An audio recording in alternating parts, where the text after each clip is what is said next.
কি লক্ষ্মী বাবুর মতো বাবার সাথে শুয়ে আছে। তাকরিম কি আসলে এতটা লক্ষ্মী? এরকম এক জায়গায় কি তাকরিমের মতো ছেলে বসে থাকে?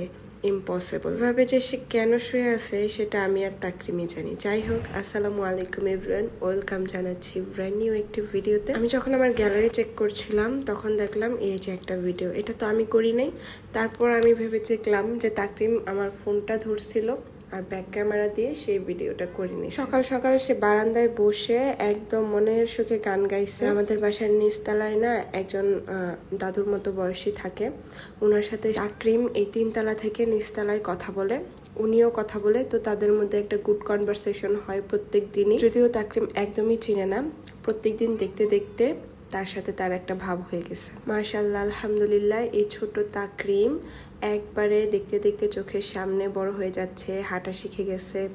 ফার্স্টে সে একটু হামাগুড়ি দেওয়া শিখলো, তারপর শিখলো বসা, এখন আস্তে আস্তে গুটি গুটি পায়ে হাঁটা শিখছে। এখন আমার বাবাটা দৌড় দেওয়াও শিখে গেছে। যদিও এখন স্পষ্ট কিছু বলতে পারে না, কিন্তু স্পষ্ট সে সব কিছু বুঝিয়ে দিতে পারে। সবাই মাশাআল্লাহ বলতে একদমই ভুলবেন না। আর তাকরিমের বাবার সাথে তাকরিমের রিলেশনটা কিন্তু একটু অন্যরকম। তাকরিমের বাবার জন্য যেমন পাগল, আবার সবচেয়ে বেশি ভয় পায় তাকরিম তার বাবাকে। বেশি কিছু বলতে হয় না, শুধু একবার যদি বলে তাকরিম তাহলেই তাকরিম শেষ। অ্যাকুয়ারিয়ামটা দেখে আমার মনে হয়ে গেল যে মাছগুলা কি সুন্দর এখানে একবার সাঁতার কাটতো। আমাদের অ্যাকুয়ারিয়ামের 2টা মাছই মারা গেছে, তো নতুন মাছ আনতে হবে। তাকরিম এখন শপে গেলেও দুষ্টামি করে, যে জিনিসটা নিবে ওইটা যদি অন্য কারো কাছে থাকে ওই মনে করে নেয় যে ওর জিনিসটাই মনে হয় কেউ নিছে, আর ওইটা সে নেওয়ার জন্য একদম ছুটি শুরু করে দিবে। আসলে বাচ্চারা এমনই হয়, নিজের হাতের কিছু কারোর সাথে শেয়ার করতে চায় না, কিন্তু তাকরিম মাশাআল্লাহ আলহামদুলিল্লাহ সবকিছুই শেয়ার করে। হয় ওর খেলনা ওই অন্য পাশের বাচ্চাকে দিয়েও দেয়। লাস্ট 2 শুক্রবার ধরে তাকরিম তার বাবার সাথে বের হতে পারছে না, কারণ ওর বাবা একটু বিজি। 2 শুক্রবারই অনেক বিজি ছিল, যেহেতু সকালবেলা এক্সাম থাকে। শুক্রবার সকালবেলা দেখা যায় জবের এক্সাম থাকে, তো বাচ্চাকে তেমন সময় দেওয়া যায় না। আসলে এরকমই হয় লাইফটা, আর ব্যস্ততার মাঝেই নিজেদের জন্য সময় বার করতে হয়, বাচ্চাকে সময় দিতে হয়। কিন্তু তবু দিন শেষে সবকিছু ব্যালেন্স করা কিন্তু অনেক টাফ। তাই আমি আর তাকরিম এখন বসে থাকি না, আমরা দুইজনই ঘুরতে বের হয়ে যাই। এখানে মোটামুটি অনেকগুলা ক্লিপ, সব ক্লিপই অনেক আগের করা, আর কিছু রিসেন্ট। সবগুলো আপনাদের সাথে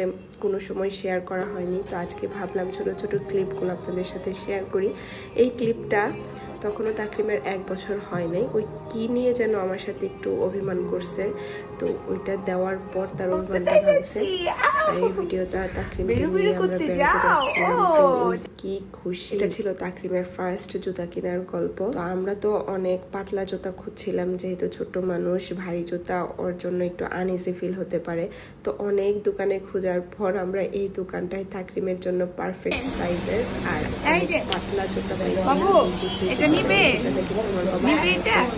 একটা জুতা একবার রিক্সা থেকে কখন পড়ে গেছে আমিও জানি না। আসলে সন্তান আল্লাহর দেওয়া নিয়ামত, সন্তান হলে কিন্তু জীবনটাই একবার অন্যরকম হয়ে যায়, 360 ডিগ্রি রাউন্ডে ঘুরে যায় একবার লাইফটা, সবকিছুই বাবুকে ঘিরে হয়ে যায়।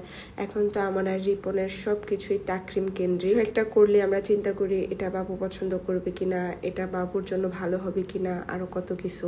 ঘুরতে গেলেও এখন মাথায় চিন্তা করে যে এই জায়গায় যাওয়া যাবে না, বা এত সময় এখানে থাকা যাবে না। একটা বেবি হয়ে গেলে এই বেবি আসলে দুনিয়া হয়ে যায়।